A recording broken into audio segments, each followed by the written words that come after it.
Following the end of World War II, the country of Germany was split into four zones, with West Germany being occupied by the United States, Great Britain, and France, and East Germany controlled by the Soviet Union.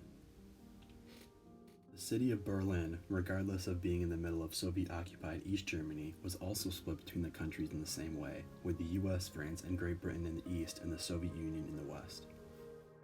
The citizens of Germany were living in poverty and ruins after the countless amounts of bomb droppings littering their home country during the World War. Their currency was worth almost nothing as well, with a loaf of bread almost costing a full paycheck. Allied forces wanted to create a new currency to build the country back up, but the Soviet Union wanted Germany to suffer and make sure that Germany would never be able to invade the Soviet Union again. The first attempt to rebuild the currency went south when the Soviet Union printed billions of dollars, making the currency worth absolutely nothing. The second time the Allied forces tried this, they did it behind Stalin's back, but he found out and created a blockade around Berlin, preventing the countries to supply West Berlin on the ground.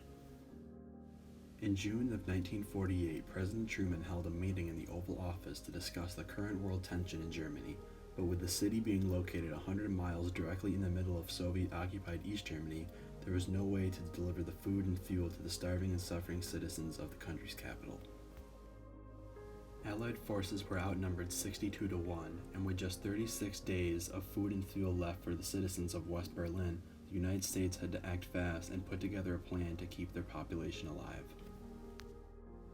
In this meeting, the cabinet presented three options to President Truman to resolve this issue. The first was to withdraw all Allied forces out of Berlin, but doing this would put out the image that the United States and their allies were unable to control the spread of communism in Europe, thus jeopardizing their reputation as major world powers following World War II. The second option was that the Allied troops stay in Berlin until the food and fuel supplies eventually ran out, forcing the population under Soviet rule out of desperation and starvation. This plan was seen as unreliable and immoral to the United States and quickly was turned away. This second option would also jeopardize our reputation in the eyes of other countries and would show that we couldn't resolve the issue. The third option was to send an armed convoy into Germany to force the borders open, but doing this could spark another world war, to which the consequences and outcomes would be unknown and extremely consequential. With all the options under careful consideration, the cabinet recommended that the United States take the loss and pull Allied forces out of Berlin, but President Truman said no, so a new plan had to be created. The Soviet Union had already tried blocking the entrance to Berlin months before, but the United States used planes to supply troops. Truman wondered if the steam strategy could be used to supply all of Berlin. American generals were quick to dismiss the plan, calling it impossible. But Great Britain calculated the numbers and claimed that 4,000 tons of food and fuel being flown into Berlin a day would be enough to prevent Berlin from falling into Soviet control. In order to do this, there would have to be roughly 1,300 flights a day into Berlin. Following the research by Great Britain, the United States generals decided to give it a try. On June 26, 1948, the flights began, and despite threats from the Soviet Union, no shots were fired at US planes, as this would be seen as an act of war. The United States then began running into problems. There weren't enough planes or crew to keep up with the flights. After 2 weeks, the airlift was only delivering 1,000 tons of food and fuel a day. The 24-hour flights were straining on the pilots and their aircraft, and it didn't look like the United States could keep up with the need for supplies much longer.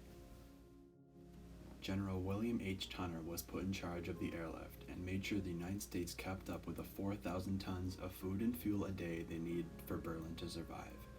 Tunner created a tight schedule, having planes take off and land within 3-minute intervals. When the planes would land, the crew had 30 minutes to unload before the planes had to take off again.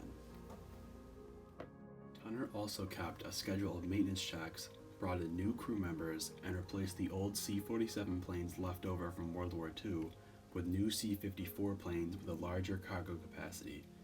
Tunner also hired German citizens to unload the supplies from planes due to the shortage of crew members, and on August 12, 1948, the airlift finally started reaching the target of 4,000 tons a day.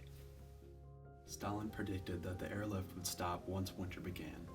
Due to fog and iced engines, planes would crash into mountains and sometimes other Allied planes, but meteorologists would fly in B-52s above the airports and would alert ground control of breaks in weather, allowing planes to pass through safely.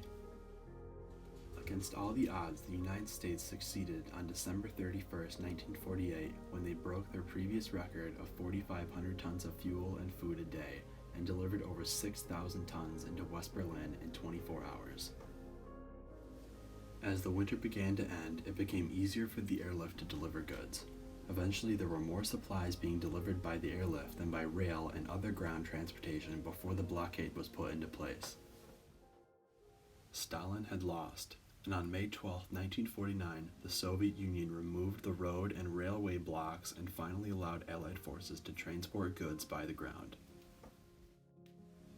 In almost a year and a half, the Berlin airlift delivered 2.3 million tons of cargo into West Berlin, with 79 German and American casualties reported between the two countries.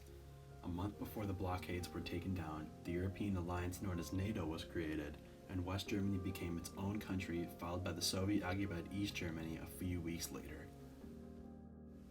What nobody knew was that in the coming years, the most intense psychological battle between the United States and the Soviet Union would begin, with the Berlin airlift being one of the main starting points of the upcoming Cold War.